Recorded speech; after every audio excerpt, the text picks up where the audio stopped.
বারান্দার মধ্যে শুয়েছিল।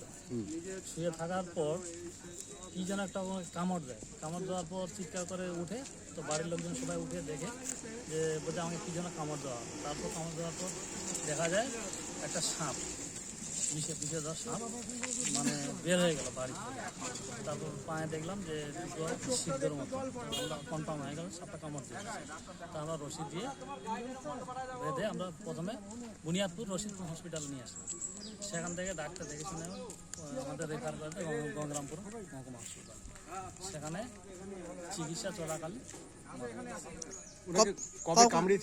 কামড়ানো হয়েছিল 28 তারিখ রাত্রি 10:30টার দিকে। মারা গেল 29 তারিখ রাত্রি 9টার দিকে। কি নাম ছিল? মজিদুর রহমান।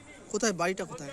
বাড়ি হলো গ্রাম হলো ডোয়াগুড়ি, পোস্ট হচ্ছে জোর দিকে। আচ্ছা, বয়স কিরকম হবে যে মারা গেছে? বয়স 58 বছর। আপনার নাম? আমার নাম মমিনুল ইসলাম। আপনি কি হন? আমি ওনার ভাগ্না।